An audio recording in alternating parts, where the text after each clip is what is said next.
Boa noite a todos. Hoje, o Instituto dos Magistrados do Brasil realiza este evento no dia 16 de fevereiro de 2023, sobre o tema dupla nacionalidade, que talvez ficaria melhor se fosse múltiplas nacionalidades, caminhos jurídicos e administrativos à aquisição da cidadania, com a participação da desembargadora Regina Lúcia Passos, do desembargador Jean Saad, do desembargador Antônio Carlos Esteves, todos desembargadores do Tribunal de Justiça do Estado do Rio de Janeiro. A desembargadora Regina Lúcia é a nossa vice-presidente, para nossa honra. E temos a presença da doutora Ana Basílio, que representa a OAB como vice-presidente, a OAB do Estado do Rio de Janeiro, e temos a participação dos advogados especialistas no assunto, doutor Adriano Machado e sua colega que se encontra em Portugal, doutora Ana Sofia. Este evento é realizado pelo IMB e, desde já, faço um agradecimento não só aos nossos palestrantes, como também a todos os funcionários do IMB e ao doutor Genilto Castilho, advogado e pessoa que ajudou a organizar este evento. A dupla nacionalidade concede à pessoa humana ter seus direitos nos dois países ao mesmo tempo. Ter uma pátria já é muito importante.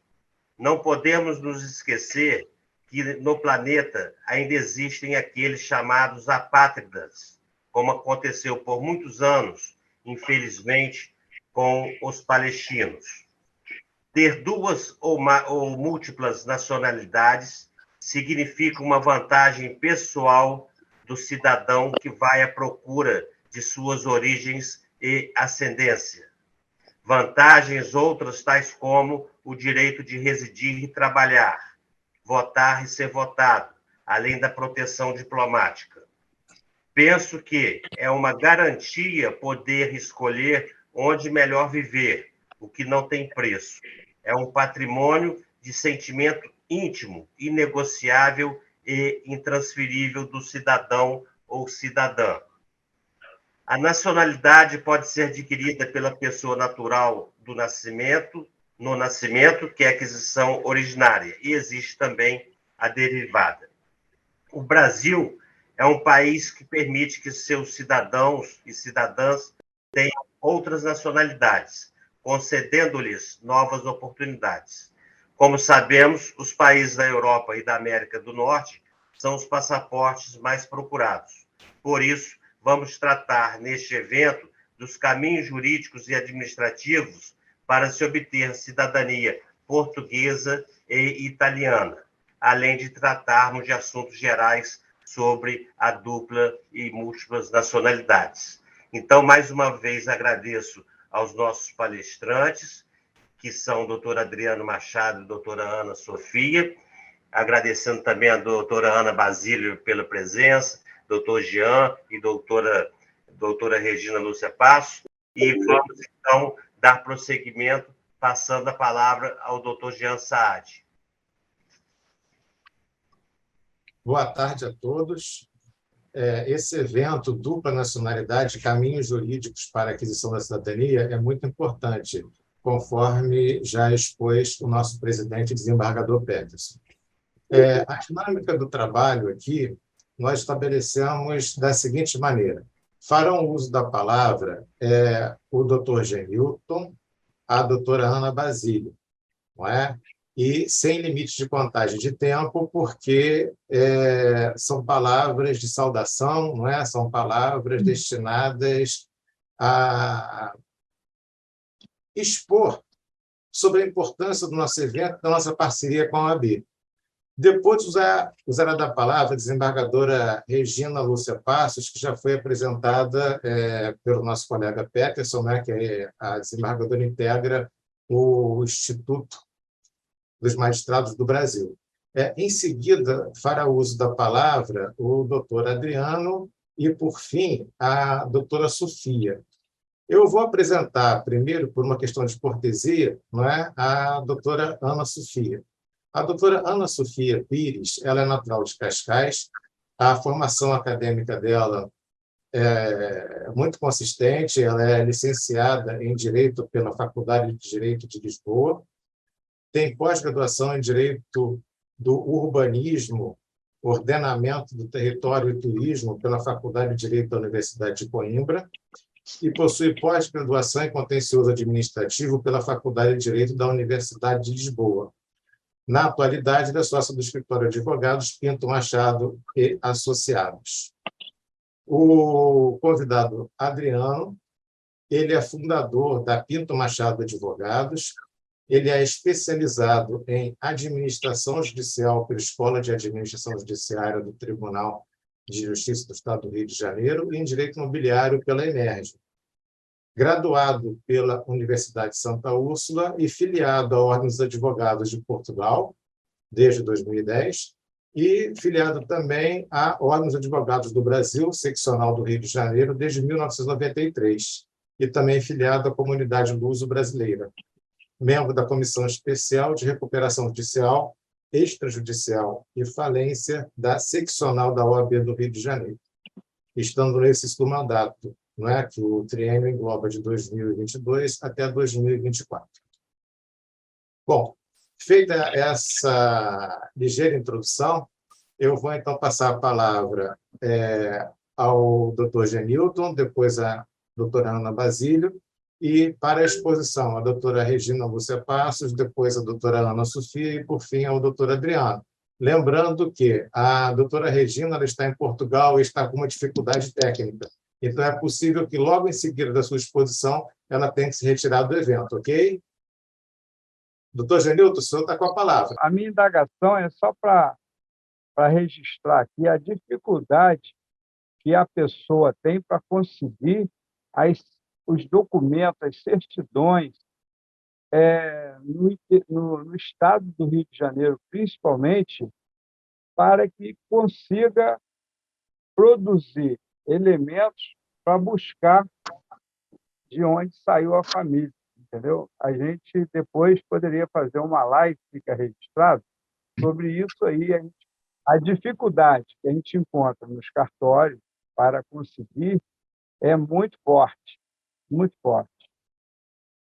E isso aí, a gente vai fazer uma live depois a esse respeito, trazer alguém de cartório, se Deus quiser. Demais, eu agradeço a presença de todos e vamos continuar. Devolvo a palavra para o Vossa Excelência.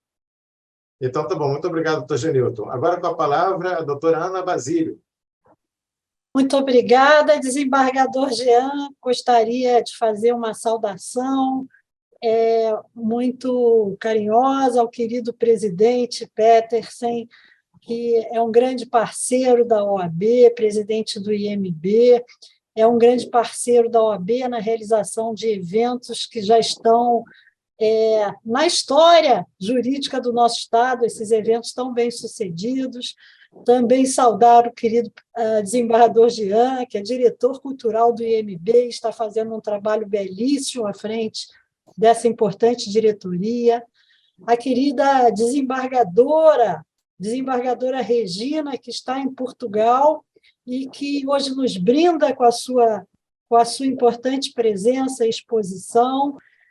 Aos nossos palestrantes, também Adriano Pinto Machado, a doutora Ana Sofia, que também se encontra em Portugal, ao nosso parceiro de eventos, querido Genilton, que é um dos grandes organizadores desses encontros, doutor Adriano Machado, e dizer que é uma honra muito grande para a OAB participar desses eventos maravilhosos, em parceria, divulgando conhecimento jurídico, experiência, e hoje o assunto é da maior importância, como já foi salientado aqui, dupla ou múltipla nacionalidade, hoje uma questão de grande atualidade, de grande relevância, ainda mais no contexto globalizado que nós temos. Isso inclusive, a dupla nacionalidade, inclusive, abre possibilidades de cursos no exterior e uma série de vantagens muito positivas. Então, queria parabenizar o IMB por mais esse evento já muito bem sucedido, fazer também aqui uma saudação muito carinhosa ao desembargador Esteves Torres, que está nos assistindo, e a todos os demais que nos honram com a presença. E, para terminar, presidente Jean, eu gostaria de dizer também a todos os advogados que estão nos assistindo que ontem fomos vítimas de uma ameaça de atentado na OAB, mas, como temos dito, a OAB, os tribunais e as instituições não são físicas, são instituições consolidadas, representam o Estado Democrático de Direito e não nos abalaremos em hipótese nenhuma. Estamos todos aqui para continuar um trabalho conjunto com a magistratura. Muito obrigada a todos. Parabéns, doutora Ana Basile. Muito bem. Agradecemos, então, mais uma vez, esse esforço conjunto da OAB em trabalhar conosco do IMB em prol das atividades culturais. Agora, com a palavra, nossa querida e colega desembargadora Regina Lúcia Passos. Bom, aqui nós já estamos na parte da noite, né? Então, eu desejo aqui uma boa tarde, um início de noite e uma boa noite para quem está aqui na terrinha. E a todos os presentes, todos que nos assistem. E eu quero também, como os que me antecederam fizeram, saudar a todos, principalmente ao nosso presidente, desembargador Peterson Barroso Simão, que também vem à frente do nosso Instituto IMB, levando esse conhecimento, fazendo questão que nós tenhamos essas ligações, essas parcerias que já estão consolidadas, cada vez mais atuantes no sentido de trazer o conhecimento, trazer a pesquisa, trazer a indagação. E quero também parabenizar a doutora Ana Tereza Basílio pela sua condução à frente da OAB e também por essa coragem, né, demonstrada aqui. E, realmente, o que aconteceu ontem no Estado do Rio teve uma repercussão muito grande e não foi uma mera brincadeira, uma coisa muito séria isso que aconteceu e que tudo seja bem apurado para que não mais se repita. Não se pode brincar com as instituições, não é? Não se pode brincar com as pessoas, com os direitos das pessoas. Então, toda a nossa solidariedade, desembargadora doutora Ana, né, da magistratura fluminense, e principalmente aqui de nós, participantes do IMB. Também quero saudar aqui o doutor Genilton Castilho, agradecer todo o esforço que ele já vem elaborando desde da outra gestão, né, do desembargador Fábio Dutra, e que vem insistindo, né, nessas práticas nossas que deram muito certo, dessas lives, né, desse formato aqui, por videoconferência, que é muito útil, né, mesmo agora que possamos estar presentes nos locais de trabalho, principalmente, mas aqui por essa via nós conseguimos congregar, como estamos hoje congregando, nosso exemplo, né? Pessoas que estão em Portugal, em outros locais do mundo todo. Muito bem, eu estou ávida aqui para ouvir os nossos palestrantes, especialistas, uma saudação também especial ao nosso querido desembargador Antônio Carlos Esteves Torres, que é sempre o nosso carinhoso, afetivo, amigo, presente, ele é um bálsamo que, para nós, nossos problemas se acabam quando temos aqui a companhia dele, sua poesia, seu modo de ver a vida, né? Que ele continue sempre assim. A minha participação vai ser muito breve. Na verdade, eu sou uma aprendiz, mas eu tive uma sorte agora, recentemente, né, que eu consegui conquistar a cidadania italiana, eu e minha família. Eu sou oriunda de uma família de imigrantes italianos que se fixaram desde o século XIX na região do Espírito Santo. Meu pai é neto de italiana. E nós não tínhamos uma expectativa muito positiva no sentido de conseguir essa cidadania por conta do entendimento jurisprudencial que se modificou recentemente, quando os descendentes de mulheres que nasceram antes do ano de 1948, eles não tinham direito, né, à nacionalidade italiana. A nacionalidade não era transmitida como era transmitida pelos homens. E isso gerou o quê? Uma discussão muito séria em todo o tribunal de Roma, né? Toda a justiça romana, e nos últimos anos consolidou-se uma jurisprudência muito favorável e uma jurisprudência justa, de acordo com a Constituição italiana, que prega pela igualdade de homens e mulheres. E, com isso, nós tivemos esse processo que durou 2 anos e alguma coisa, e fomos bem-sucedidos com o reconhecimento da nacionalidade ius sanguinis, porque a Itália só reconhece o ius sanguinis. Diferentemente aqui de Portugal, a nacionalidade ius soli, ela até acontece, mas ela tem gerado assim, muitas dúvidas. Por exemplo, imigrantes que são apátridas e têm os filhos na Itália, os filhos são apátridas também, continuam apátridas. Isso era uma coisa também que a legislação precisava mudar, né? No atual contexto mundial, né?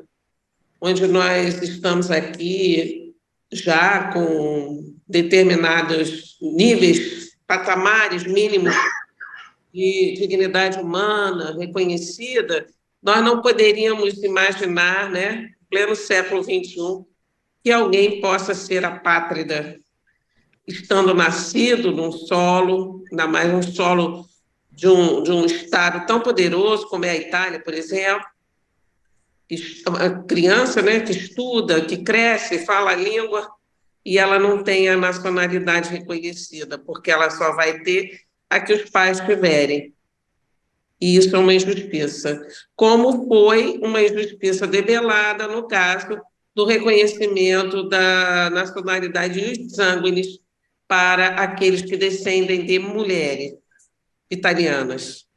Então, essa minha experiência foi uma experiência muito impactante. Fomos aos locais, visitamos Cremona, de onde a nossa família é oriunda, e foi muita emoção conhecer os locais, pisar ali e descobrir certas práticas, certas atividades, como a atividade de luthiers, que a nossa família era maestra, né, nesse ofício, eram luthiers, elaboravam instrumentos de corda e eram contemporâneos dos Stradivarius, enfim, histórias muito bonitas que nos encheram de esperança, que nos encheram de alegria e que nos trouxeram, sabe, uma bênção, uma nova visão de mundo. Tanto que estamos agora para conquistar o nosso passaporte, não com o interesse, assim, vamos dizer, financeiro, de deixar o Brasil para conquistar o mercado europeu, nada disso. Nós estamos estabelecidos no Brasil, não temos dúvida disso, não queremos trocar a nossa nacionalidade, ao contrário, queremos, né, aquecer e queremos somar com a nossa nacionalidade italiana. E também em relação à minha filha, Vanessa, ela é luso-brasileira, está aqui comigo em Portugal também e vivenciando essa grande felicidade da segunda pátria, conhecendo, ouvindo, sentindo, né, e percebendo como são as tradições portuguesas em loco. E isso é uma experiência assim, inebriante, que eu desejo a todos que puderem, o façam. Ainda que você não tenha assim, uma motivação imediata para essa conquista. Mas só você saber que você é oriunda, sua família, aqueles imigrantes, aquelas pessoas que vieram, que sofreram, que penaram, né? E agora você está fazendo, às vezes, um fluxo contrário, né? Uma imigração contrária. Como está acontecendo muito em Portugal, eu tenho certeza que os doutores Adriano e doutora Ana Sofia vão esclarecer bem isso, né? Porque a procura por essa dupla nacionalidade, ou múltipla nacionalidade, é uma coisa muito importante e é inerente ao ser humano. Eu acho que nós devemos lutar para que isso aconteça e que seja o máximo facilitado. É isso que eu desejo. Então, muito sucesso nessa noite. O nosso aprendizado vai ser muito rico. Muito obrigada a todos. Desembargadora Regina, Pois não. Poderia falar rapidamente sobre o caminho jurídico que a senhora adotou lá na Itália para conseguir essa nacionalidade? Sim, rapidamente foi o seguinte, como a nacionalidade ela era oriunda da linha materna, não havia opção administrativa. Então, a nossa opção foi única. O canal foi ingressar com uma ação junto à Corte, na época, a Corte de Roma. Mas agora, desde junho de 2022, a lei processual da Itália foi modificada. Então, agora, dependendo de onde o seu dante causa, né, aquele que gerou esse direito, seu ascendente direto, da onde ele é oriundo, qual região, por exemplo, se for no Vêneto, na Lombardia, qualquer parte da Itália, você terá de propor a via judicial, mas não mais na Corte de Roma, que reunia e centralizava as ações de nacionalidade. Você agora vai entrar no tribunal respectivo daquela região, ou um ou dois tribunais, dependendo da região, se for muito grande. E eu não saberia dizer a que é o certo, nós poderíamos depois marcar. Nós temos uma grande amiga também, advogada, que é a doutora Isabel de Lima, que tem nos dado esse apoio, né? Porque realmente a legislação italiana ela é muito específica. Mas o caminho foi judicial, é um processo, né? Você tem que ter um advogado pleiteando, e aqueles que vêm, que possam, né, fazer administrativamente, ainda assim eles entram na justiça porque levam 10, 20 anos para conquistar, às vezes, uma fila num consulado, porque eles não têm funcionários suficientes no Brasil e no resto do mundo também. De modo que, até por conta das filas, eles ingressam com uma ação judicial, justamente porque, como você tem o direito e os sanguíneos, né, e é por uma atribuição originária, você já é italiano. Você já é italiano. Então, quanto mais eles demoram a reconhecer que você é um italiano, é como se fosse assim, uma pena para o Ministério do Interno, que eles chamam. Tanto que, muitas vezes, nas ações, eles abrem mão das custas, né? Nós abrimos mão, vamos dizer assim, da penalidade. Seria uma penalidade até que reverteria para o Estado. Então, as pessoas entram contra as filas e entram porque têm a linhagem materna.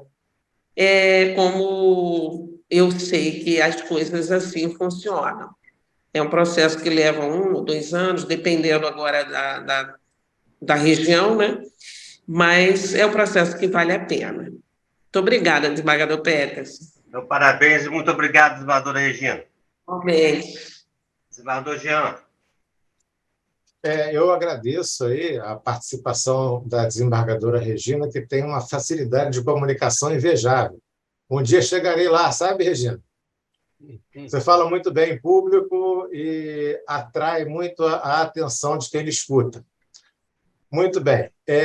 Vou passar a palavra agora ao doutor Adriano, mas vou fazer uma solicitação.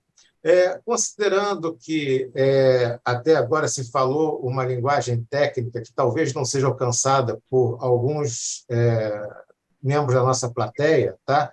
Se o senhor pudesse, ao ingressar no assunto, falar da distinção entre os sanguíneos e os soli, né? Isso ia ajudar, talvez, a que algumas pessoas da nossa plateia entendessem melhor o nosso tema. Com a palavra, o doutor Adriano. Antes de mais nada, desembargador Jean, muito obrigado pela palavra. Quero também agradecer ao desembargador Peterson, presidente do IMB. Quero agradecer também a doutora Regina, vice-presidente, acabou de expor agora sobre a cidadania italiana. Quero agradecer a Vossa Excelência, doutor Jean, bem como a doutora Ana Teresa Basílio, por estar presente, e o doutor Genilton Castilho, que organizou essa palestra, essa oportunidade de hoje, por estarmos todos aqui presentes. E também mandar um grande abraço para o Antônio Carlos Esteves Torres, desembargador, meu amigo de longa data, com quem eu tenho um grande carinho e admiração pelo trabalho, por tudo que desenvolveu pelo Tribunal de Justiça do Rio de Janeiro. E também a doutora Ana Sofia, que vai dividir o painel comigo. Doutor Jean, eu vou tentar ser assim um pouco mais sucinto e, ao mesmo tempo, trazer um pouco dos aspectos da lei da nacionalidade portuguesa. A lei da nacionalidade portuguesa é a número 37/81, e ela, apesar desse longo tempo, ela já teve 10 alterações. E cada vez que ela vai alterando, ela vai até aprimorando, na minha opinião. Ela está deixando até um modelo mais híbrido e socialmente inclusivo. Quando ela veio e surgiu, eu tenho por mim que ela era totalmente ius sanguinis. E ela, com o tempo, ela foi mudando, e hoje já tem o ius sanguinis, tem o ius soli, o ius sanguíneo com solo, e a gente vai apurar e vai demonstrar tudo isso nessa apresentação que eu vou agora partilhar com vocês. Essa apresentação eu vou deixar depois, caso queiram, a gente compartilhe depois, pode botar via e-mail para quem quiser. Eu vou falar um pouco dela e, caso queiram me interromper, podem me interromper à vontade, tá? E depois, a segunda parte, quem vai falar vai ser a doutora Ana Sofia, que vai falar mais de casos em concreto. Bom, está aparecendo, por gentileza, a apresentação? Sim. Ok, vamos lá. Então, vamos lá. A lei surgiu em 81, 7 anos após o 25 de abril de 74, a Revolução dos Cravos, com natureza de ius sanguíneos. Com o tempo, ela foi alterando para meio híbrida, modelo híbrido socialmente inclusivo. E vamos ver à frente sobre isso. Bom, você obtém a cidadania portuguesa de duas formas. Ou ela pode ser por atribuição, que ela vai ser originária, como a doutora Regina Passos comentou na italiana, que ocorreu no caso dela, e a aquisição por nacionalidade portuguesa, que vai ser derivada. Bom, a originária, vamos citar os filhos e netos, e qual a grande diferença da originária para a derivada? São os seus efeitos. Ex tunc e ex nunc. Na originária, ex tunc, o português, a criança, o filho do português, que recebe esse privilégio de ter duas nacionalidades, ele vai ser português de origem. Ele vai ter um assento de nascimento com português de origem. Já a aquisição de nacionalidade portuguesa, o efeito é ex tunc, ou seja, do tempo do registro da nacionalidade para frente. Bom, o que isso muda? Recentemente, não tão recentemente, alguns anos atrás, teve uma matéria no Fantástico de um filho de português que tinha fugido, ido para Portugal, que estava respondendo à Lava Jato.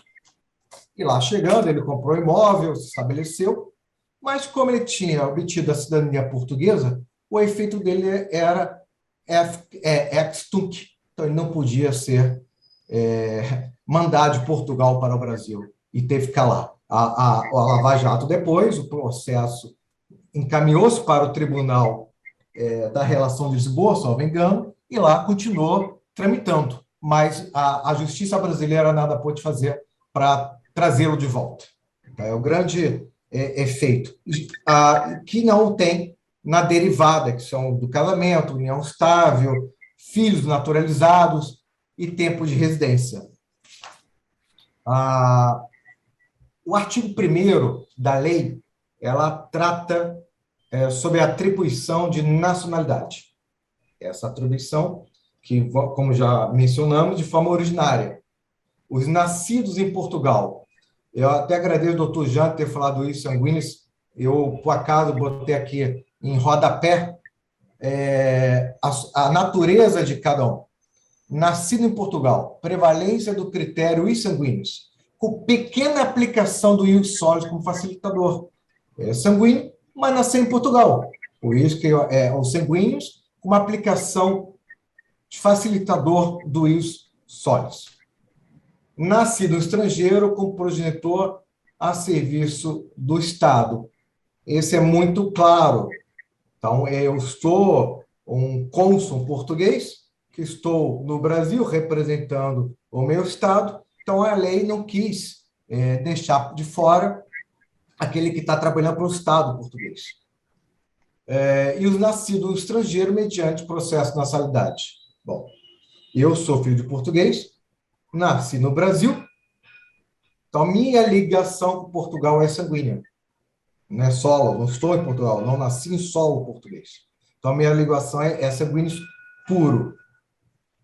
O outro ponto é o da linha D do artigo 1º, número 1. Nascido no estrangeiro. No nascido no estrangeiro dos netos, a prevalência do critério ius sanguíneos com ampla aplicação do ius sólidos como requisito. Bom, eu queria falar um pouco aqui do nascido no estrangeiro de neto, e principalmente do salto de somente um grau. O neto, quando obtém a nacionalidade portuguesa, eu entendo que seja um grande legado. Legado esse que não pode acabar. Esse neto obtém a cidadania portuguesa, a nacionalidade portuguesa, vem a casar, desse casamento ele tem filhos. Os filhos adquirem a nacionalidade portuguesa. E sucessivamente. Não pode ter uma quebra. Tá? Muitas vezes, falar, eu sou bisneto de português. Tem direito? Depende. O neto está vivo? Se o neto estiver vivo, o bisneto tem direito. Se o neto, infelizmente, tiver falecido e não tiver adquirido a cidadania portuguesa em vida, não vai ter direito.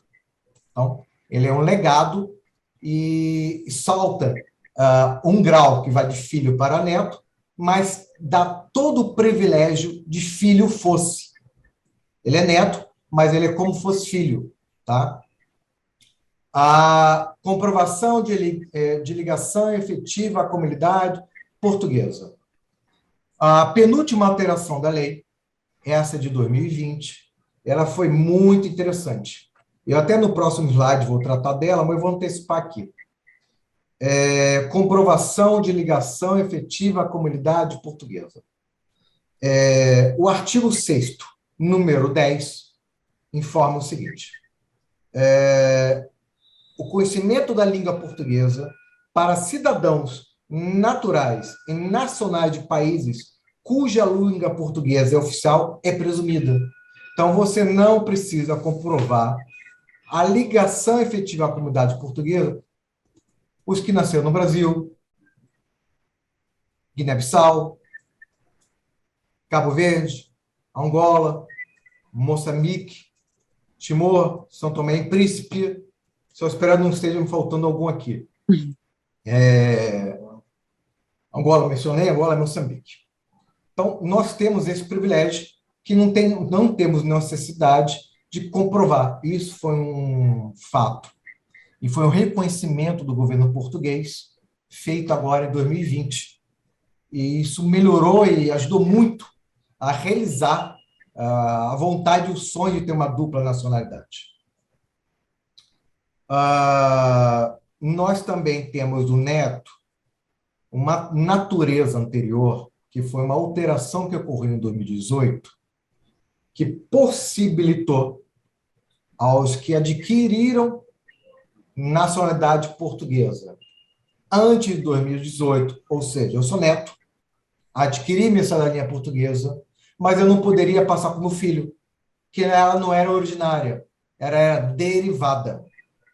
Em 2018, houve uma alteração à Lei 37/81, que possibilitou eu pedir a convolução, ou seja, entrar com um processo e pedir de forma administrativa a convolução. Eu quero convolar a minha cidadania portuguesa derivada para a originária, ela tendo efetiva possibilidade e sendo dado parecer positivo, eu ia possibilitar depois meu filho obter, e aí sucessivamente. Isso foi também, para mim, um ganho muito forte, um reconhecimento a essa comunidade portuguesa que tanto lutou e batalhou para o mundo afora. Só que no Brasil, quantos imigrantes vieram com 2 mãos à frente? Não, 2 mãos atrás.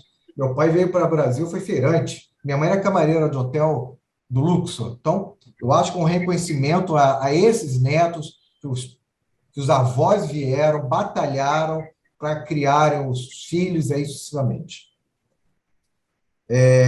O próximo slide, que eu já comentei um pouco, que foi o laço efetivos à comunidade portuguesa para o neto, que em 2020 alterou. Então, do lado esquerdo, tem antes de 2020. Do lado direito, é após. Então, percebe a alteração. Conhecimento suficiente da língua portuguesa para nós da comunidade em que nós falamos a língua portuguesa não é necessário. Presume-se. Tem o segundo requisito. Não condenação à prisão igual ou superior a 3 anos, de acordo com a legislação portuguesa, já com trânsito em julgado. E não existência de perigo ou ameaça à segurança ou defesa nacional, nem envolvimento em atividades relacionadas a práticas terroristas.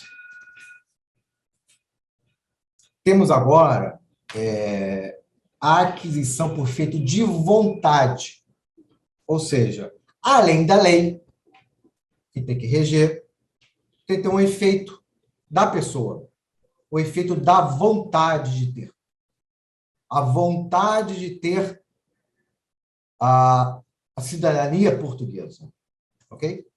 Então, vamos começar pelo artigo 2º. Isso vai até o artigo 4º, mas também vou mencionar o artigo 6º e o artigo 5º. No artigo 2º, diz, filhos menores incapazes de naturalizados. Artigo 2º. O filho deve ser menor de idade à data da distribuição do processo. Os sanguíneos puro. São os casos filho adotado, filho de cônjuge, filho de cefadista, os que são naturalizados, obtiveram a naturalização pelo artigo 6º, é aquele em que o governo concede a naturalização, então tem um ato do ministro da Justiça te concedendo a naturalização.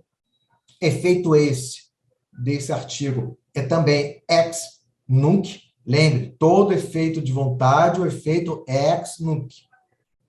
Daqui para frente, do momento que obtém.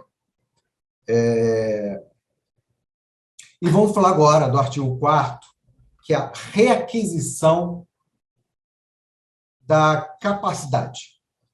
Eu sou menor e meu pai, eu nasci em Portugal, e meu pai me faz uma declaração de que eu não quero ter a cidadania portuguesa. Eu quero ser cidadão brasileiro. E depois eu falo assim, não, eu quero ter a minha cidadania portuguesa. Então, eu posso. É uma forma de reaquisição.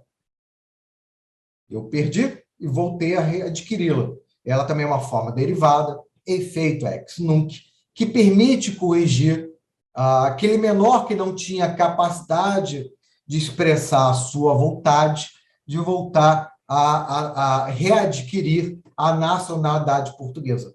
Então, a lei também ela corrigiu. Eu sou muito fã da lei portuguesa, comparando às demais, que ela tenta...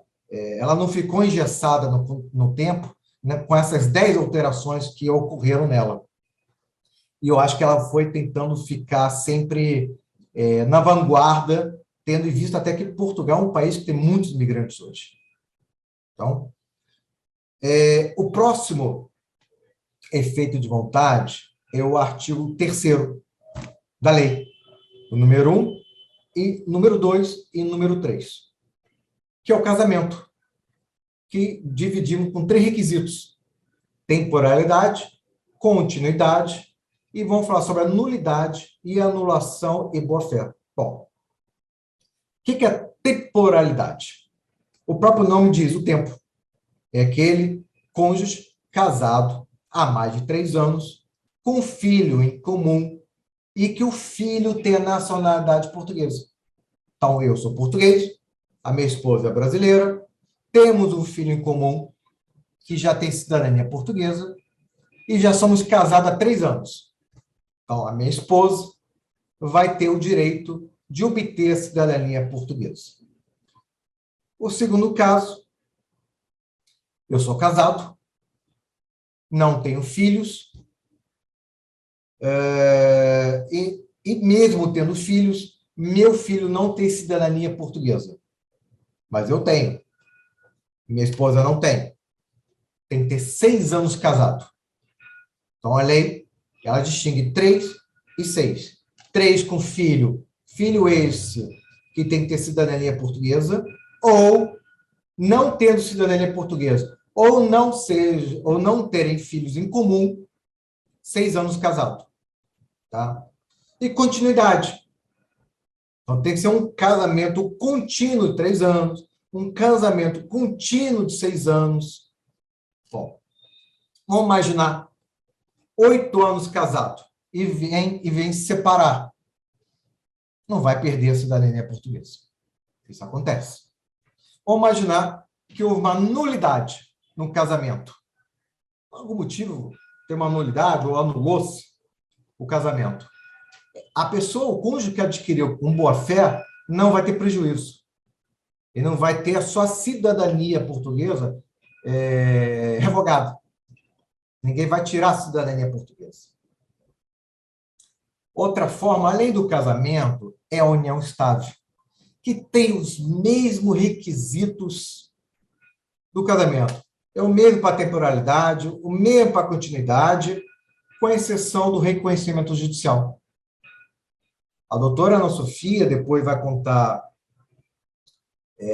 casos na prática, mas eu vou aqui ser um pouco ousado e falar quais são os documentos necessários aqui no Brasil para reconhecer judicialmente. Documento necessário que a gente manda para Portugal para reconhecer, que é a certidão de casamento sem o divórcio. Averbado. Reconhece que a pessoa tem um casamento com a certidão de casamento. Simples. Não precisa. Se a certidão de casamento estiver averbado, nota-se que teve um divórcio. Então, o requisito de continuidade não vai haver mais. O próximo slide, aqui que eu vou passar, é oposição à aquisição de nacionalidade por efeito de vontade. A oposição é sempre apresentada pelo Ministério Público, mas a oposição só é apresentada nos efeitos de oposição à aquisição por efeito de vontade, ou seja, na aquisição derivada e nunca na originária. Tá? Em que base o Ministério Público pode se opor? Fácil. Em desistência de ligação efetiva à comunidade portuguesa. No caso em que tem que demonstrar a efetiva ligação à comunidade portuguesa, ela não é demonstrada, como residência legal em território português, deslocação regular a Portugal, ou ter propriedade há mais de 3 anos, ou contrato de arrendamento celebrado há mais de 3 anos relativo a imóveis situados em Portugal, residência ou ligação na comunidade histórica portuguesa no estrangeiro, ou participação regular nos últimos 5 anos na vida cultural da comunidade portuguesa onde resida. Vou dar um exemplo. Já tivemos processo em que comprovou-se que tinha ligação com o Clube Vasco da Gama e era associado ao Clube da Casa do Minho há mais de 5 anos. Comprovou-se com os pagamentos regulares, juntou-se também uma certidão, encaminhamos para a conservatória e lá foi considerado como vínculo à comunidade portuguesa. Há um critério um pouco subjetivo nisso tudo também. Bom, o segundo ponto é o da condenação criminal, que a gente até tinha mencionado anteriormente, que é a condenação criminal igual ou superior a 3 anos por fato considerado crime em Portugal. Imagine só que bigamia, um exemplo, não seja considerado crime em Portugal e no Brasil seja. E aqui respondeu a um crime de bigamia com 4 anos. Mas em Portugal não existe bigamia, não existe o crime de bigamia. Não vai ser considerado. Portugal não vai considerar. Exercício de funções públicas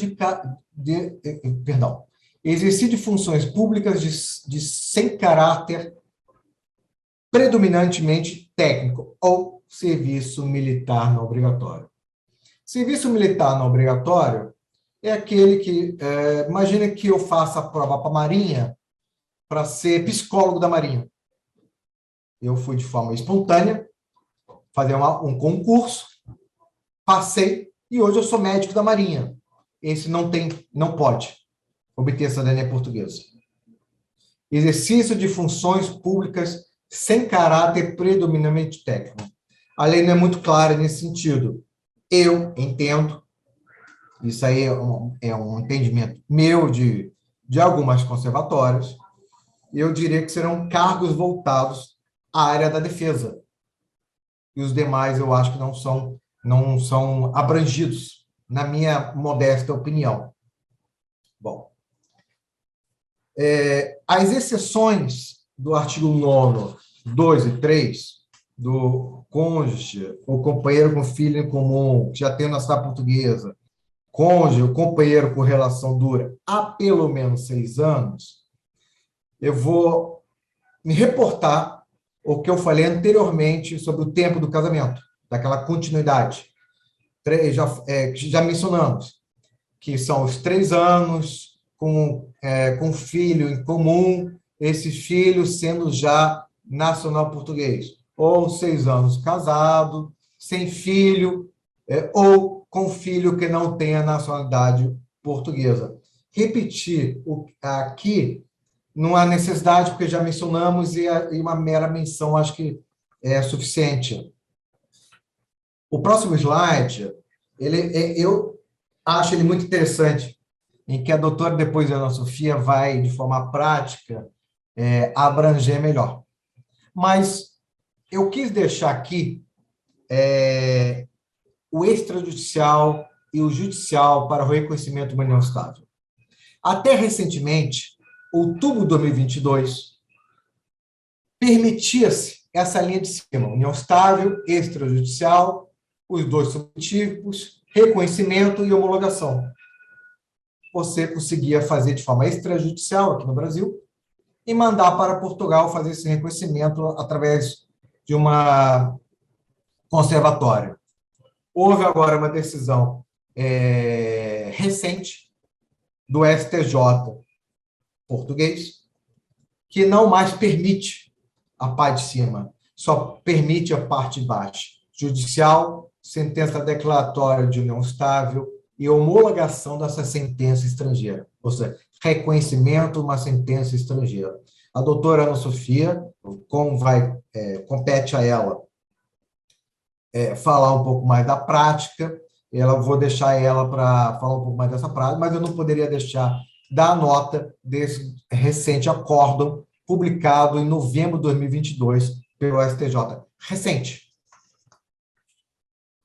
Bom, aqui,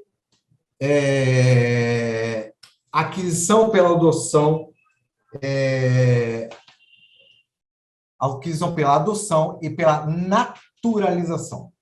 Bom, a adoção em Portugal só existe um tipo, adoção plena. Tá? Nós, aqui no Brasil, até a Constituição Federal de 88, se eu tiver engano, tínhamos dois tipos de adoções. Ou também a gente só tem a adoção plena. Bom, não existe idade máxima para solicitar a nacionalidade, ou seja, fui adotado aos 10 anos de idade, estou com 52 e quero obter cidadania portuguesa. Posso obter, não existe idade máxima. Necessidade de homologação em Portugal do processo de adoção. Sim, temos que pegar o processo de adoção em cartório, temos que pegar algumas folhas dos autos. Essas folhas têm que ser carimbadas no cartório. Folhas essas são obrigatórias, inicial, sentença, e algumas outras peças. Uma certidão de inteiro teor do processo, e encaminhamos para o escritório em Portugal, e a doutora Ana Sofia dá entrada ao pedido para homologação dessa adoção em Portugal. Os efeitos dessa adoção, ela é ex tunc também. Ela vai daqui para frente. E eu acho que o mais importante ainda, eu vou dar um exemplo de um caso que nós tivemos aqui no escritório. Um senhor, ele foi adotado no ano de 1961. E depois de uma certa idade, ele quis obter a cidadania portuguesa. Mas ele foi adotado não como adoção plena aqui no Brasil, mas Portugal só considera adoção plena. Mas em razão da nossa Constituição Federal de 88, mencionar somente a adoção plena, que encontra-se em vigor no Brasil, a justiça portuguesa, ela entende que, como a justiça brasileira, a partir da Constituição Federal de 88, adotou a adoção plena, estão concedendo, dizendo, olha, mesmo você adotado em 61, que não foi adoção plena, mas em razão da Constituição Federal de 88 do Brasil ter recebido, ter mencionado que daqui para frente só existe a adoção plena, eles concederam a adoção e reconheceram. Então, entende que o efeito da plena retroage para cobrir a simples, a adoção simples. Então, era uma adoção simples que deram efeito de uma adoção plena em razão da nossa Constituição Federal de 88. Usaram por base. Temos agora... eu queria até também mencionar, antes do judeu sefardita, a naturalização, em que o artigo 6º, ele menciona um aspecto social interessantíssimo, que não está aqui no slide agora, mas eu gostaria de mencionar. Eu sou brasileiro, a minha esposa é brasileira, vamos para Portugal, temos lá um filho, e filho esse que foi exposto e foi abandonado. O pai e a mãe foram embora, deixaram a criança com alguém. Esse alguém também não sabia o que ia fazer. E botou numa escola agrícola para filhos dessa forma. O governo português reconhece aquela criança como português de origem. Então, é um aspecto social importantíssimo. Ele não fica sem pátria, não fica apátrida, fica integrado à comunidade portuguesa. Um garoto que sofre com a perda dos pais que não dão mais atenção, que é uma pena.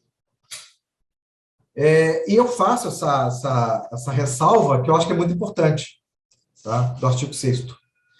Lembro até que a desembargadora Regina Passos aqui mencionou dos apátridas, que a lei portuguesa também veio a corrigir os apátridas, que também foi um requisito, foi uma alteração, salvo engano, 2020, em que são ius sólios puro. Bom, tirando esse parênteses, eu queria falar agora do finalzinho do judeu, antes de passar a palavra para a doutora Ana Sofia, do judeu sefardista. Bom, o judeu sefardista é uma correção também histórica dos judeus da Península Ibérica, onde a Santa Inquisição os perseguiu. Grande maioria foram para a Holanda, Turquia, Londres, e foram obrigados a sair da Espanha, foram obrigados a sair de Portugal. No caso aqui, a gente está falando da portuguesa. Então, nós preparamos um estudo genealógico com auxílio de historiadores para demonstrar a efetiva ligação dele à comunidade sefardita, ou seja, ele tem uma origem judia, onde a gente comprova em que ele também, além de ser origem judia, ele é de origem sefardita. Então, o bisavô e etc. A gente tem que pegar, comprovou essa árvore genealógica, ele é um processo bifásico. Ele tem que passar ou na CIL, que é a Comunidade Israelita de Lisboa, ou na CIP, que é na Comunidade Israelita do Porto, onde eles vão analisar e vão dar um parecer. Realmente, você é um sefardita. Tem que obrigatoriamente passar para ter certificado. Tem que ter esse estudo. Após o estudo, o processo vai para a conservatória.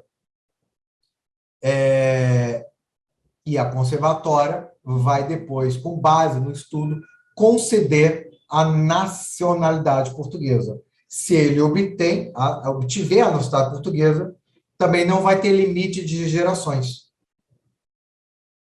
Bom, é importante também mencionar que eu, como judeu sefardista, eu obtenho.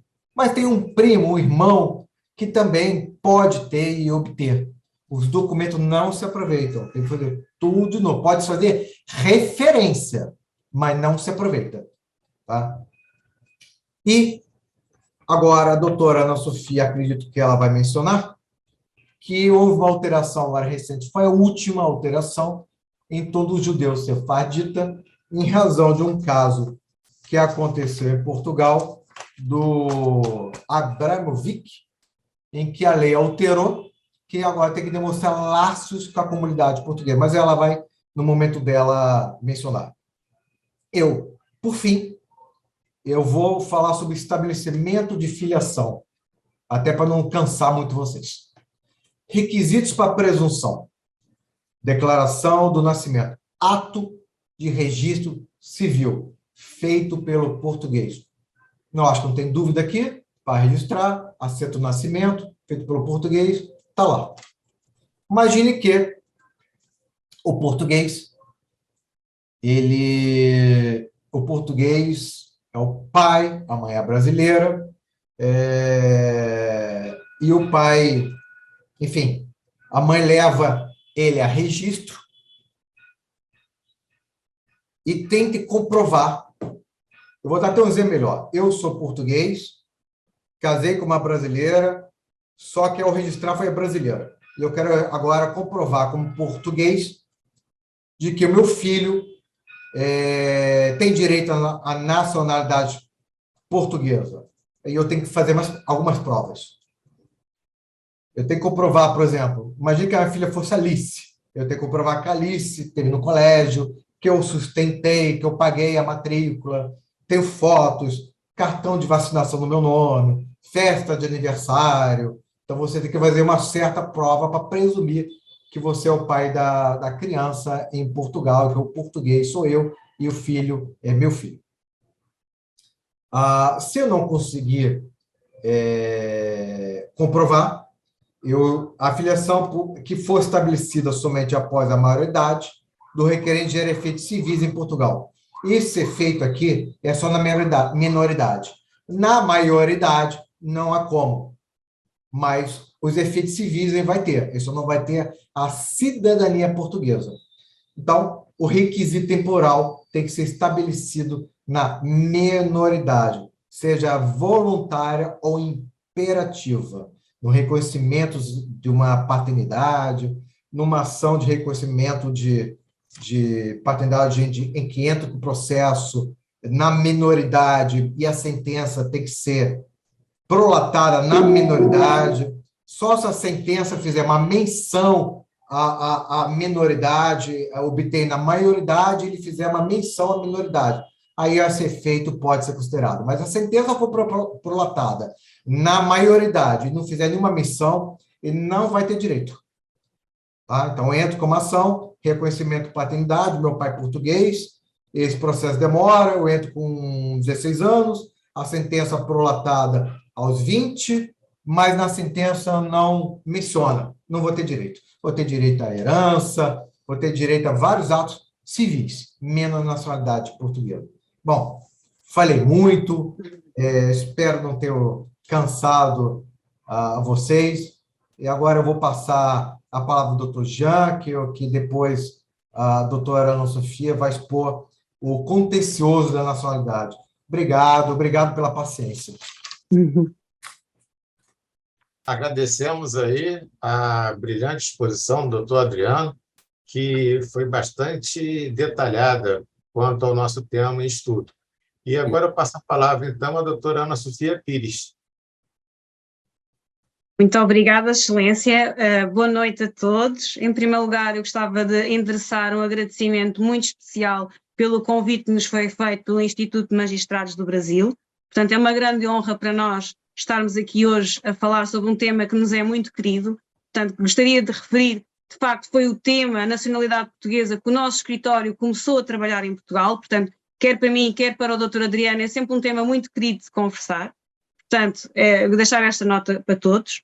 Por um lado, fazer aqui um agradecimento e cumprimentar o Sr. Presidente do IMB, desembargador Peterson, o Vice-Presidente do IMB, desembargadora Regina Passos, o Diretor Cultural do IMB, desembargador Jean, Vossa Excelência, muito obrigada, a Vice-Presidente da OAB, doutora Ana Teresa Basílio, muito gosto em estar aqui consigo, e também, por fim, mas não menos importante, parabenizar a organização aqui na pessoa do Dr. Nilton Castilho, foi sempre tudo muito bem coordenado e, portanto, dar aqui os meus parabéns.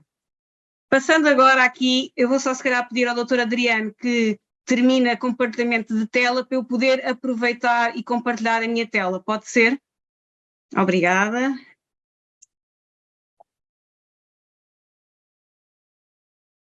Ok. Eu penso que conseguem visualizar a minha tela? Ok. Pronto. Então, o tema que me compete aqui é um pouco o contencioso da nacionalidade. E o contencioso da nacionalidade eu vou falar aqui em lato sensu. Portanto, quer a parte administrativa em que o processo de nacionalidade é tramitado numa conservatória de registro civil, quer, por sua vez, alguma reação que um ato de uma conservatória possa ter em sede judicial. Portanto, os aspectos práticos do procedimento administrativo do processo de nacionalidade, eles encontram-se previstos no regulamento da Lei da Nacionalidade Portuguesa, portanto é uma lei também, à semelhança do que aconteceu com a Lei da Nacionalidade, ela foi tendo várias e sucessivas alterações, precisamente para se ajustar às alterações que a Lei da Nacionalidade foi tendo, e portanto nós num primeiro momento temos a documentação toda que é entregue numa conservatória. Normalmente é a Conservatória dos Registros Centrais, portanto é a Conservatória que legalmente detém a competência para apreciar este tipo de processos, ok? Eu digo presencialmente ou por correio, porque não obstante se encontrar previsto legalmente a possibilidade de existir aqui uma plataforma informática que viabilize a entrega destes pedidos, a mesma ainda não está operacional e portanto ainda temos apenas uma teoria dessa plataforma. Portanto todo o processo ele é entregue ou presencialmente ou por correio, na Conservatória dos Registros Centrais, em qualquer conservatório do Registro Civil que seja uma extensão dessa Conservatória dos Registros Centrais, ou então também nos serviços consulares portugueses, portanto, que também aceitam este tipo de pedidos. Portanto, como eu vos referi, o procedimento administrativo, ele tem previstos no Regulamento da Lei da Nacionalidade alguns prazos, gostaria de vos deixar a nota que esses prazos são prazos meramente indicativos, ok? Portanto, eles encontram-se previstos no artigo 41 do Regulamento da Lei da Nacionalidade.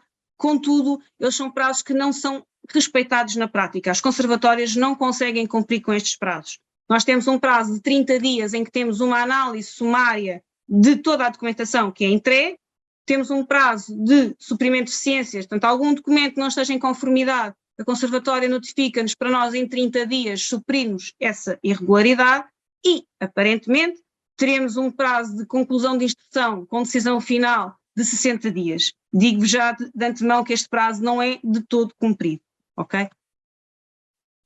Face a um ato que nos seja desfavorável de uma conservatória, nós podemos reagir. E podemos reagir de várias formas. Podemos reagir, num primeiro momento, numa escala a nível administrativo, portanto, apresentando um recurso hierárquico. Este recurso hierárquico é uma via facultativa, em que, no fundo, o que é que vamos fazer? Vamos levar a nossa pretensão com a decisão desfavorável que tivemos a um superior hierárquico do autor que praticou o ato. Em Portugal, neste momento, temos a Presidente do Conselho Diretivo do Instituto de Registro e Notariado, que é a pessoa que, no fundo, vai apreciar estes próprios recursos hierárquicos que são apresentados. Portanto, é um processo também com alguma morosidade. Mais uma vez, os prazos que se encontram previstos legalmente, eles não são cumpridos. Portanto, nós temos aqui um prazo de 15 dias para apresentar o recurso hierárquico, portanto, 15 dias contado da decisão que nos foi desfavorável. Ele sendo submetido, vai ser remetido para o superior, portanto, ele é entregue no órgão que se praticou o ato e depois é remetido para o Presidente do Conselho Diretivo do Instituto de Registro e Notariado. E temos um prazo aqui de 30 dias, pode haver uma prorrogação, se houver consultas ou diligências complementares, de 90 dias para a apreciação deste recurso hierárquico. A via que nós temos de primeira linha, ou subsequente a um recurso hierárquico que foi indeferido, é a via judicial. Em Portugal, nós temos a competência para a apreciação de todo o tipo de processos realizado nos tribunais administrativos e fiscais que se encontram em Portugal para decidir este tipo de situações, ok? O prazo de reação contenciosa, portanto, é 1 ano, encontra-se previsto no artigo 61 do Regulamento da Nacionalidade, e, portanto, temos uma ação própria, que é a ação administrativa especial para a prática do ato devido. Portanto, o que é que eu vou fazer? Portanto, eu vou solicitar ao tribunal que se substitua a administração pública e que me profira a decisão que eu pretendo que a administração não praticou, ok? Portanto, houve uma reforma muito grande no Código de Procedimento e Processo Tributário e Administrativo, e de facto foi uma das grandes inovações, foi dar poderes ao tribunal para substituir a administração na prática de um ato que ela não praticou na situação a favor do particular. Outro meio que nós temos e que muitas vezes nós, enquanto escritório, recomendamos que seja utilizado é o processo de intimação para a prestação de informações, consulta de processo ou passagem de certidões. Portanto, o que é que muitas vezes nos acontece? Face a uma demanda muito extensa e intensificada nos últimos anos de processos de nacionalidade, as conservatórias não estão a responder com a celeridade e não estão a cumprir os prazos legais. E muitas vezes nós, enquanto escritório, temos essa dificuldade de não ter respostas e, portanto, fazemos vários pedidos de informação, requeremos vários pedidos de audiência com conservadores, inclusive, e não temos qualquer tipo de resposta. O que é que o Código de Procedimento e do Processo dos Tribunais Administrativos nos possibilita? Nós irmos para um tribunal administrativo com um processo urgentíssimo, portanto é um processo que é mais urgente ainda que uma providência cautelar, eu vou intimar a administração pública a fornecer-me a informação que não me deu de forma voluntária. Portanto, eu tenho 20 dias após o decurso do prazo do dever legal de decisão da administração pública para solicitar essa reação, ok? O processo é demasiado urgente, portanto, a Secretaria do Tribunal vai automaticamente notificar no dia a seguir à distribuição a entidade pública para em 10 dias dar aqui o seu contraditório, portanto, se pronunciar. Muitas vezes nestes prazos, às vezes nós recebemos as respostas que estávamos à espera, não raras vezes isto acontece, e se eventualmente nada acontecer, o juiz em 5 dias vai proferir uma decisão. E essa decisão é vinculativa e, se ela não for acatada, ela pode ter consequências, nomeadamente, quer do ponto de vista criminal, portanto, da questão da responsabilidade criminal de desobediência a uma decisão judicial, quer a aplicação de sanção pecuniária compulsória por cada dia que a entidade pública não pratica o ato que está obrigada. Portanto, assim, em suma e em traços muito gerais, o que é que nós constatamos neste momento nos serviços de registro? Há uma degradação substancial dos serviços, portanto, há um incumprimento generalizado de todos os prazos legais e temos aqui alguns motivos que nos ajudam a perceber porque é que isto acontece. Um grande motivo é, de facto, a falta de recursos humanos na administração pública, portanto, nestas áreas dos Institutos de Registro e Notariado não há concursos públicos há 20 anos, portanto, as pessoas que estão nos Institutos de Registro e Notariado estão com uma demanda, triplicou completamente desde 2018 para cá e estamos com menos pessoas a apreciar os pedidos, portanto, o que vai inevitavelmente impactar o tempo que os processos demoram. Depois, o tal aumento significativo dos processos que atrás falei, portanto, desde 2018, Portugal assistiu a uma vaga migratória muito grande e muitas pessoas, como o doutor Adriano referiu bem, ou têm um familiar português, ou a lei da nacionalidade foi aligerada nos seus requisitos, no caso dos netos, deixou de se exigir vínculo, passou apenas a mostrar que pertence a uma comunidade portuguesa, portanto conseguimos também alargar os casos em que é possível pedir a nacionalidade portuguesa, não é? E por último, também gostaria de referir que a falta de implementação dos procedimentos eletrónicos também acaba por tornar o processo muito obsoleto e não agilizar aqui muitas vezes a tramitação dos processos. Portanto, na nossa opinião, muitas vezes a reação judicial pode ajudar, no sentido que atrás falei, quer a intimação para a prestação de informações e consulta dos processos, muitas vezes estamos vedados, não é? Apesar de solicitarmos de forma voluntária, muitas vezes não o conseguimos ter e muitas vezes temos que ir para o tribunal para conseguir, ou a questão mesmo de, num caso extremo, do indeferimento que viola a lei, nós podemos recorrer ao tribunal para poder repor a nossa situação. Portanto, partindo um pouco aqui daquilo que o Dr. Adriano falou, que também gostaria de deixar claro a questão da união estável, temos aqui bastantes juízes desembargadores e, portanto, gostava de também partilhar um pouco essa temática convosco. O que é que estava a acontecer em Portugal em relação à união estável? Nós, enquanto escritório, sentimos muita insegurança nos processos de revisão de sentença estrangeira que nós tínhamos. Porque o que é que acontece? A pessoa até tem os requisitos para pedir a nacionalidade portuguesa porque está em união estável com o português, daquele tempo que é exigido. Contudo, tem que previamente pedir para o Tribunal da Relação de Lisboa reconhecer os efeitos da sua união estável do Brasil cá em Portugal. E, portanto, temos que ir para o Tribunal da Relação. E o que é que estava a acontecer? Muitas vezes, no Brasil, são feitas escrituras de união estável, não é? Portanto, a união estável estabelece de forma escritura pública. E nós, aqui na Relação de Lisboa, tínhamos sectores, tínhamos algumas secções, nomeadamente a 8ª secção, em que tínhamos alguns juízes desembargadores que não aceitavam que uma união estável fosse constituída por escritura pública para efeitos de revisão de sentença estrangeira. Porquê? Porque na ótica aqui do artigo 978 do Código de Processo Civil, uma escritura pública não reúne os requisitos de um caso julgado para ser um ato suscetível de revisão e de confirmação por parte do Tribunal. Então o que é que nós tínhamos? Tínhamos sempre uma insegurança de perceber onde é que os nossos processos iam ser distribuídos, porque se tivéssemos casos de escritura pública declaratória da união estável que fossem para a 8ª secção, nós já sabíamos que eles iam ser indeferidos.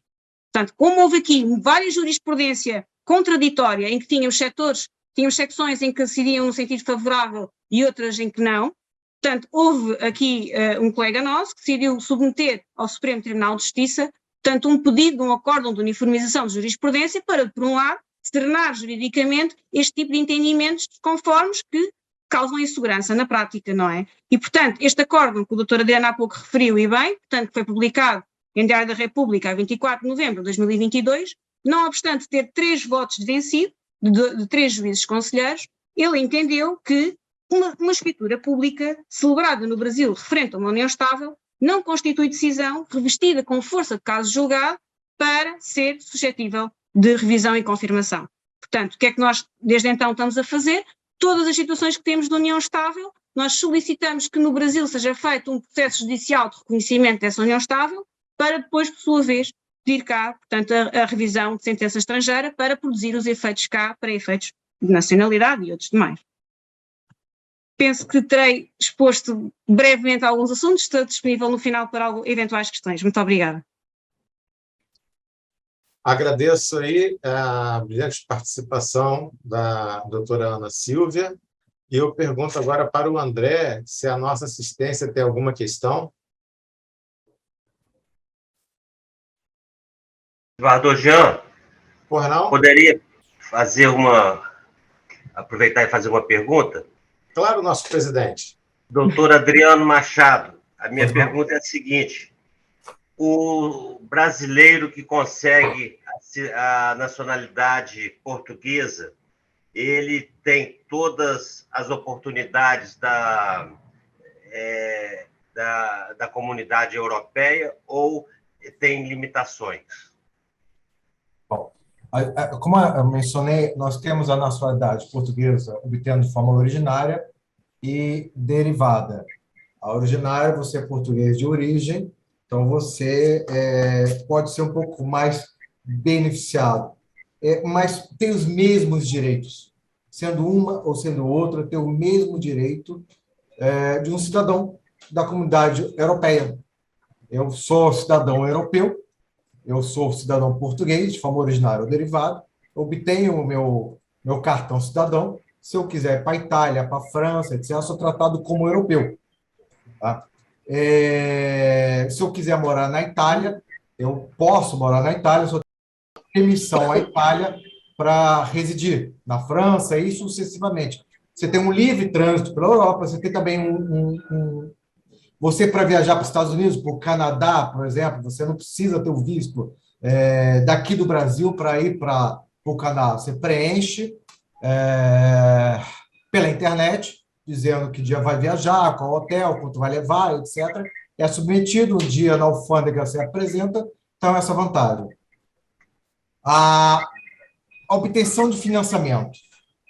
Isso é um critério do banco também. Já vi casos em que você, sendo cidadão português, te olharam de uma forma e não sendo de olhar de outra forma.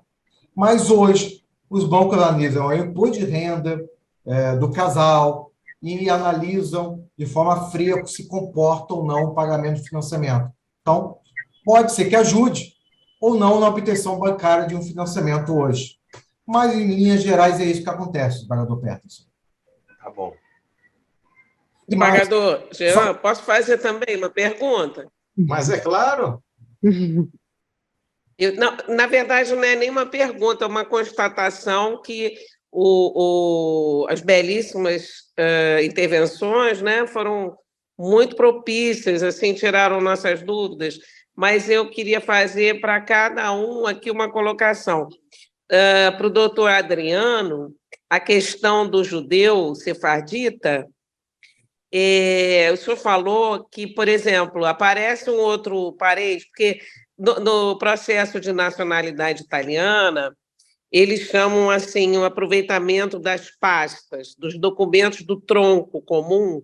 Nós podemos, eu tenho um irmão que não entrou junto conosco, ele agora vai ter que entrar lá na região de Cremona, mas ele vai usar a documentação originária nossa, né, do nosso processo até chegar a ele, no tronco comum.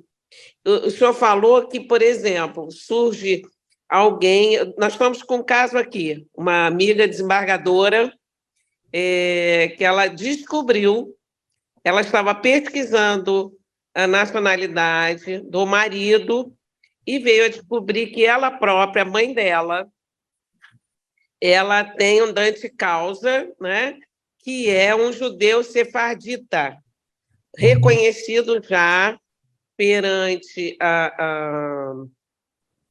como chama, que o senhor chamou, na israelita de Lisboa, na comunidade, né, israelita, tanto no Brasil quanto aqui em Portugal, e já com parentes que adquiriram a cidadania portuguesa.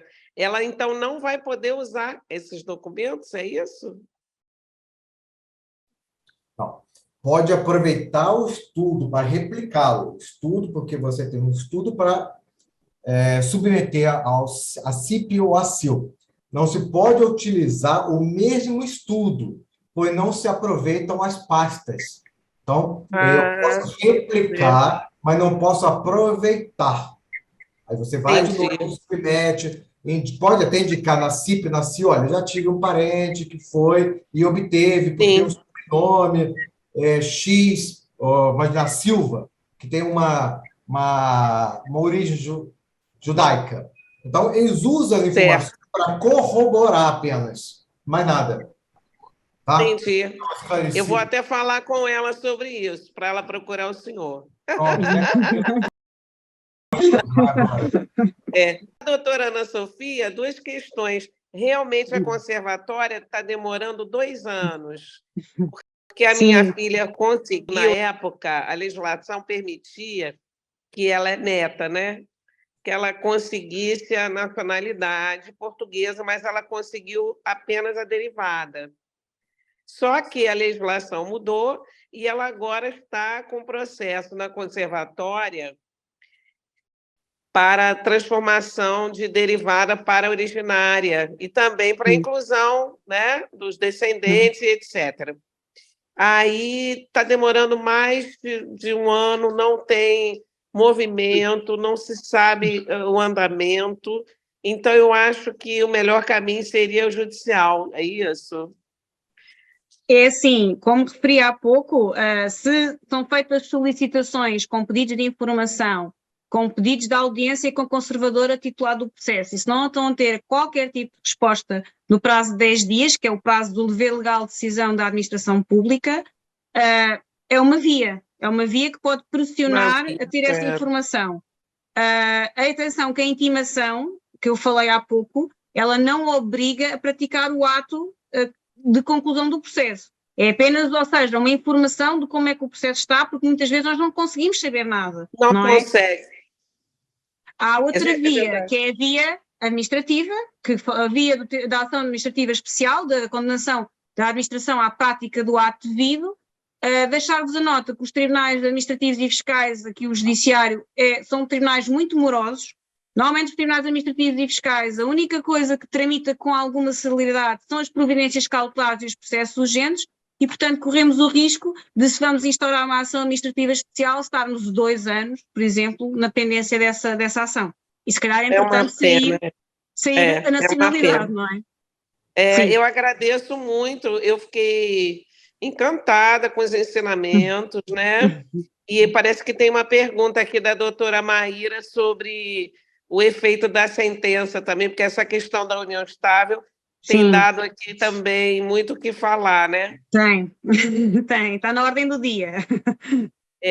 Desembargador Jean, acho que é uma pergunta da doutora Maíra, que é a nossa colega aqui de Braga. Pois não. Vamos então à pergunta da doutora Maíra e depois passa a palavra para o desembargador Antônio Carlos Esteves Torres, que está com a mão também levantada aqui, querendo participar.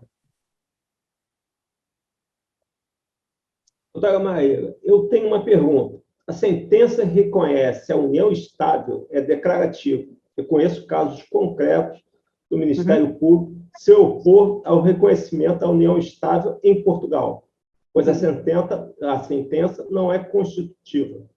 A doutora Ana Sofia tem conhecimentos de casos assim? Como disse há pouco, a jurisprudência dividia-se bastante. Portanto, nós estávamos sempre aqui na insegurança de descobrir qual é que era a secção do Tribunal da Relação de Lisboa onde ia parar o nosso processo. Porque nós já sabíamos, se fosse, por exemplo, a 8ª secção, eles não aceitam a escritura da união estável. E, portanto, precisamente com o argumento de que uma escritura pública não tem a força de caso julgado semelhante ou homóloga a uma sentença e, portanto, não pode ser objeto de revisão e confirmação. O que veio acontecer com este acórdão de uniformização de jurisprudência do Supremo Tribunal de Justiça foi, de facto, uma orientação para toda a comunidade do judiciário de seguir este entendimento, ok? Portanto, deixar-vos a nota também que este acórdão de uniformização de jurisprudência, ele não tem uma eficácia erga omnes, portanto, ele não é aqui vinculativo, mas é uma orientação. Portanto, ele produz efeitos no caso concreto, em que foi solicitado, mas é uma vinculação certamente uma orientação para o judiciário seguir nos casos futuros, porque já houve um acórdão do STJ que se pronunciou neste sentido. Ok? Portanto, há casos, sim, respondendo muito concretamente à sua questão. Há casos, mas, como lhe digo, depende muito do juiz desembargador que fosse distribuído o processo. Doutora Ana Sofia, só para completar, você recorda sobre promoções ou não do Ministério Público, se tem oposição ou não ao caso? Nós já tivemos no escritório 2 casos que foram aprovados dessa forma da pergunta. Uma, inclusive, para a união estável homoafetiva. Sim, nós tivemos. Pronto. E eu só quis complementar, porque a pergunta da Maiara, obrigado, Maiara, pela pergunta. Maíra, desculpa. Maíra. Bom, podemos então passar a palavra para o desembargador Antônio Carlos? Podemos? Pois não, desembargador Antônio Carlos. O silêncio inedimou o coração, né? Disse em Portugal delta classe. O português de alta classe, ele prefere falar francês mas isso é um outro assunto. Apenas, senhor presidente, para ocorrências como essa, para eventos como esse, é que o Instituto dos Magistrados do Brasil existe. Eu queria apenas dizer que há muito ainda, talvez eu queria sugerir um retorno ao assunto para que pudéssemos estudar o caso, por exemplo, da igualdade conferida pelo antigo Estatuto do Estrangeiro. Eu não ouvi ninguém falar nada sobre a Lei 6.815 de 1980 e que foi assinada em 2000. Esta igualdade prevista nesta lei, ela não ter resultados de cidadania, me surpreende, eu fico surpreso. Mas, de toda forma, eu estou mencionando este fato, o doutor Jean Saad, o doutor Peterson, eu estou mencionando isso que é para dizer que talvez voltemos ao assunto, porque alguma coisa ficou de fora. Eu não ouvi falar sobre o Estatuto do Estrangeiro que ainda tem alguma influência, não é? Bom, isso sem falar no seguinte, eu era, e ainda sou, porque não vai extinto, da Fundação Miguel de Cervantes. E nós temos um prêmio para escritores, e da última vez ganhou o prêmio de escritor um cabo-verdiano. E na cerimônia estávamos eu sentado à frente e o ministro da Educação de Cabo Verde, ele não tirava os olhos de mim, estava incomodado com alguma coisa e eu não sabia o que era. Terminada a sessão, eu cumprimentei o vencedor do prêmio e o ministro então disse assim: o senhor não é de Cabo Verde. Não, ao contrário, eu até tenho uma situação muito interessante, que é da desembargadora Regina ia se surpreender se soubesse que a primeira língua que eu falei não foi o português, foi italiano. Mas isso é uma história muito comprida e que não daria tempo para contar. E o primo idioma que eu parlato in tutta la mia vita, minha cara, è stato l'italiano. Mas isso é um outro problema. E eu senti falta deste particular quanto à igualdade entre portugueses e brasileiros, e a sua igualdade tem que ser entre Brasil e Portugal. E pelo que eu vi da doutora Ana Sofia, a igualdade não é tão igual, sim, até mesmo no caso de união estável. Tudo isso, senhor presidente, para dizer, veja quanta coisa existe e que nós deveríamos falar. Quero deixar aqui para a doutora Ana Basílio a lembrança de essas ameaças que houve há cerca de uma semana, mais ou menos. Elas não são, ela disse, não são brincadeira, e não são brincadeira porque nós já tivemos um caso aqui e que resultou na morte de Dona Lídia, e era o presidente da Ordem dos Advogados, o queridíssimo e saudosíssimo Eduardo Seabra Fagundes, e a bomba era dirigida a ele, e quem faleceu foi a secretária, que era uma pessoa queridíssima. Eu não podia deixar, senhor presidente, de mencionar esse fato. Eu tenho outras histórias e algumas mentiras, porque eu sou um mentiroso quanto mais. Mas as minhas mentiras todas elas se revelam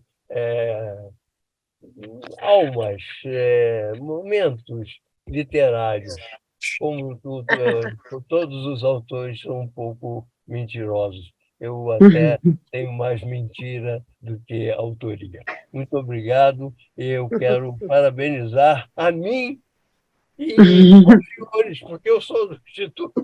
Então, eu quero nos parabenizar por este momento importantíssimo no universo do estudo. Muito obrigado pela oportunidade de lhes dizer as minhas coisas, e delas não podem retirar nada, nada, nada que não seja verdade, porque as mentiras, quando eu as conto, elas são tão bem contadas que ninguém saberá quando são verdade e quando são mentiras. Muito obrigado. Bom, André, temos mais alguma pergunta da plateia? Como faço para comprovar a cidadania portuguesa de meus filhos menores, uma vez que o pai sumiu? Ela quer dizer o suprimento, né? O suprimento. Isso é o juiz. O juiz passa. Tem que querer judicialmente, uma declaração judicial a comprovar isso, mostrando aqui isso na conservatória é suficiente. Nós no escritório já tivemos casos desses. Portanto...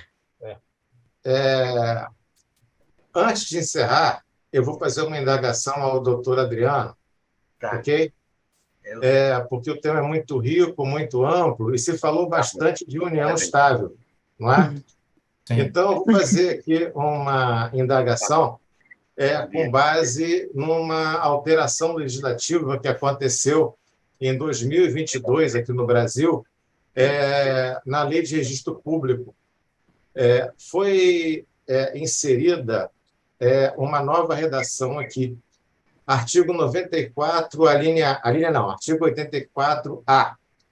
Os registros das sentenças declaratórias de reconhecimento de solução, bem como dos termos declaratórios formalizados perante o oficial de registro civil e das escrituras públicas declaratórias e dos distratos que envolvam união estável, serão feitos no livro E do Registro Civil das Pessoas Naturais em que os companheiros têm ou tiveram a última residência, e dele deverão constar. Aí vem o elenco do que deve constar.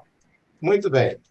A indagação agora, considerando que no Brasil você já consegue registrar a união estável, tá? No RCPN, no Cartório de Registro Civil, será que isso vai mudar alguma coisa no panorama da interpretação das Cortes Superiores Portuguesas? Não. O problema não é no Brasil. Boa pergunta. Lá em Portugal. O problema é aqui. Lá em Portugal. Até porque antes já era possível fazer a união estável em escritura. E Portugal, até outubro, novembro, aceitava. Hoje não aceita mais. Então, hoje, somente a sentença judicial tem validade. Então, não tem como. Não tem como. Só com o registro civil mesmo. Mesmo. Bom, era essa a minha indagação. Temos que forçar o legislador português a alterar. Okay. Eu acho que, por acaso, pode alterar. Já alterou 10 vezes a Lei 37/81 e ela tem sido sempre atenta a todos os detalhes e tem sido bem inclusiva. Eu acho que, brevemente, tendo um apoio no parlamento português, uma defesa desse ponto de vista, eu acho que a alteração não é difícil. Doutor Adriano, se for possível, pedir ao senhor para deixar o e-mail do escritório, sim. Caso alguém precise ou queira tirar alguma dúvida. Vou deixar até o meu pessoal. O senhor pode falar. É melhor o senhor falar, porque é muito... Isso. Tá bom. Adriano Machado, @pintomachado.adv.br. Eu vou passar também da doutora Ana Sofia e também o do contato aqui do escritório. O contato do escritório é o e-mail contato@pintomachado.com.br. O da Ana Sofia é asp@pintomachado.com. Não, ponto .pt. Então, eu estou com um bom assim de memória. Ponto .pt. Doutora Ana Sofia, Sim. queria dizer à senhora que nós trabalhamos no Tribunal de Justiça do Estado do Rio de Janeiro, que fica aqui no centro do Rio de Janeiro. E o IMB também é aqui bem próximo. E próximo do centro aqui, bem quase ao lado, tem o Paço Imperial. Paço Imperial é um prédio muito antigo, construído pelos portugueses, ou pelo menos idealizado pelos portugueses, onde era visitado por Dom João VI e todas as autoridades portuguesas. É bem aqui pertinho. Quando a senhora vier ao Rio de Janeiro, o Instituto Magistrado do Brasil vai convidá-la para almoçar lá com... Isso. Tá bom? Muito obrigada. Fico muito lisonjeada pelo convite. Terei todo o gosto, com certeza, em visitar e almoçar convosco. Claro que sim, com todo o gosto. Tá bom. Desembargador Peter, muito obrigada. Só para elencar um fator. Antes da alteração do 2020, como laços da comunidade portuguesa no estrangeiro, aqui o escritório defendeu uma tese dizendo que o Rio de Janeiro, só o Rio de Janeiro, era uma cidade histórica portuguesa. Porque foi o único lugar do mundo. Do reino, né? Veio para cá. Veio para cá o reinado. O reinado. E do Rio de Janeiro, ele mandava em Portugal e no Brasil. Exato. Então, tinha uma segunda maior comunidade portuguesa, fora de Portugal, só perdia para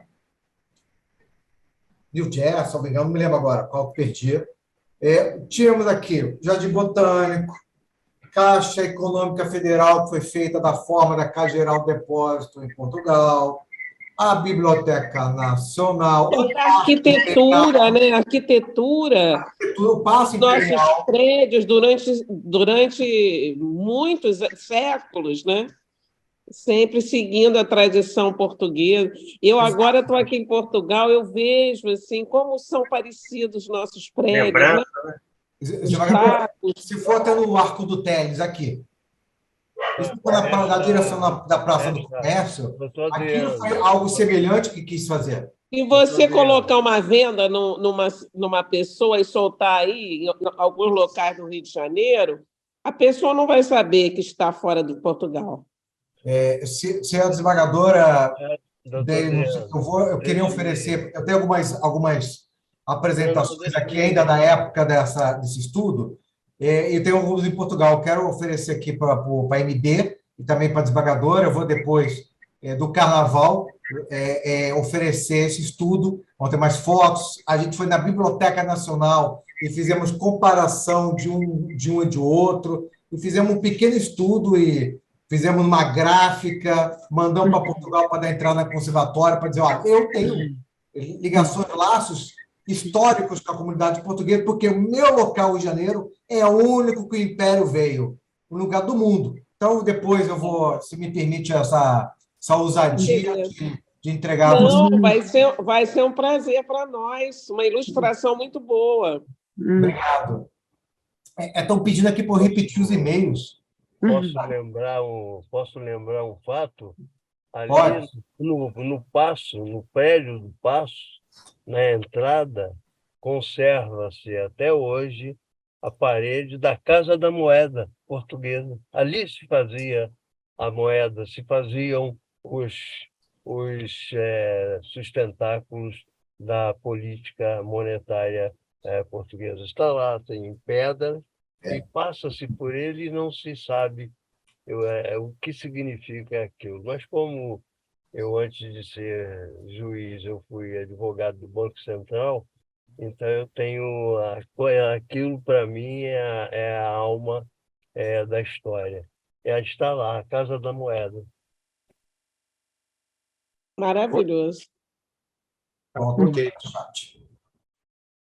o nosso evento ele foi muito rico e, conforme o desembargador Antônio Carlos lembrou, ainda existem alguns temas que podem ser explorados. Sim. Então, fica desde logo, né, desembargador Pérez, um convite para o segundo momento desse nosso evento em parceria com a OAB, concorda? Sim, concordo. Perfeito. Então, tá bom. Desembargador Pérez, eu posso encerrar? Podemos encerrar. Então, tá bom. Em nome do IMB, eu venho a agradecer ao doutor Genilton Castilho, à doutora Ana Basílio, à nossa colega desembargadora Regina Lúcia Passos, ao doutor Adriano e à doutora Ana Sofia, por esse momento especial que nós conseguimos ao cair da tarde/noite, não é? Desse dia 16 de fevereiro, que entra para a história do IMB como um evento internacional, certo, desembargador Peterson? Exatamente, cultural e a quem eu entrego a palavra para poder encerrar o nosso evento, ao nosso presidente. Só mandar um abraço, parabéns a todos e muito obrigado, hein? Obrigado. Foi um evento muito feliz. Obrigada. Obrigado. Prazer revê-los. Um abraço. Obrigado por tudo. Felicidades. Obrigada. Boa noite a todos. Obrigada. Boa noite.